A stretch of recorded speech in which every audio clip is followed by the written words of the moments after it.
मुबीन आरिफ साहब, आपके बारे में भी जो बड़े अच्छे अल्फाज से मिनिस्टर साहब, फाइनेंस कमेटी के सारे मेंबरान ने बात की। सर बड़ी मेहरबानी sir, thank you very much sir. आज फाइनेंस के ऊपर सर कट मोशंस हैं और फाइनेंस की डिमांड नंबर 43 है। वैसे तो फाइनेंस की बड़ी ज़्यादा डिमांड्स हैं, ये एक स्पेसिफिक डिमांड है जिसके ऊपर चले हम बात कर रहे हैं। तकरीबन सर 100 बिलियन से ज़्यादा FBR का और इनका जो अगर हम मिलाएं तो तकरीबन फाइनेंस की जो वो भी FBR भी इनके साथ ही है, तो डिमांड बनती है। तो सर हम कहते हैं कि इसे फ़ायदा नहीं है इतने पैसे इन्हें देने का, ऑलरेडी ये बड़े ज़्यादा पैसे इधर उधर से जो है वो इकट्ठे कर लेते हैं। और जिस तरह से सर ये रिवॉर्ड इन्होंने एक बनाया हुआ है फाइनेंस वालों ने, उसे सारा पैसा कलेक्ट करके फिर सूबों को भी देते हैं सर, वो उसके ऊपर भी मुझे जो है वो इतराज़ात हैं।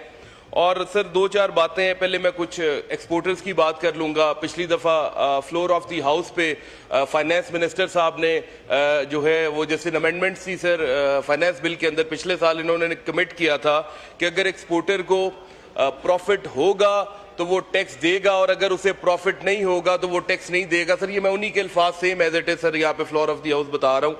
लेकिन सर पहले वो 1% फाइनल टैक्स देता था। इनके ये कहने के बावजूद सर जब इन्होंने वो एक्ट में बदला तो सर 1% वो जो उसका फाइनल था सर वो उसे मिनिमम टैक्स में कर दिया। मिनिमम टैक्स का मतलब है कि प्रॉफिट हो या ना हो वो 1% तो उसने देना ही देना है। और प्लस 1% सर वो एडवांस टैक्स भी पिछले साल से दे रहा है। अभी वो 2% एट सोर्स जो है सर वो टैक्स देता है। और उसके बाद जब उसकी जो है वो साल बाद ईयर एंड होता है तो सर अगर उसका मजीद फाइनेंशियल जब वो सबमिट करता है तो कोई और बनता हो तो सर फिर उसकी जो है नॉर्मल टैक्स रजीम के अंदर भी टैक्सेशन होती है। तो मेरी गुजारिश है कि फाइनेंस मिनिस्टर साहब ने अगर ये अपनी बात की थी तो इसके ऊपर अमल दरामद करवाएं, नंबर 1।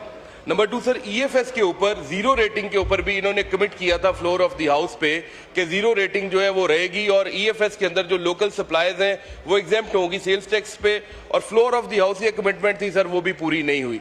सर फिर टीचर रिसर्चर्स की सर इन्होंने बात की, वो भी फ्लोर ऑफ द हाउस बात की, लेकिन पिछले साल तो नहीं पूरी हुई। इस साल अगर वो कर रहे हैं तो एक साल ये साल जो भी खत्म होगा या तक उसके ऊपर लिमिट कर रहे हैं, इसके बाद उसके ऊपर जो है वो दोबारा से टैक्सेशन जो है वो स्टार्ट हो जाएगी और वो 25% वाली टीचर रिसर्चर्स वाली सर जो रिबेट है वो सर विड्रॉ हो जाएगी। सर ये 2-3 बातें। और सर एक बात है फाइनेंस डिवीजन और ये सारे सर जो पैसे इकट्ठे होते हैं इसी से ही सर PSDP भी बनता है, दूसरे अखराजात भी होते हैं।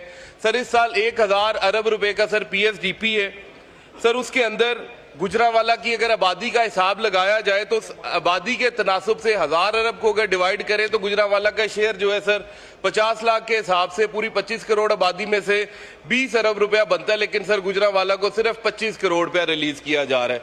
सर ये मेरे शहर के साथ एक ये ज्यादती है, ये ना करें, मेहरबानी करके जो हमारा हक बनता है सर वो दें।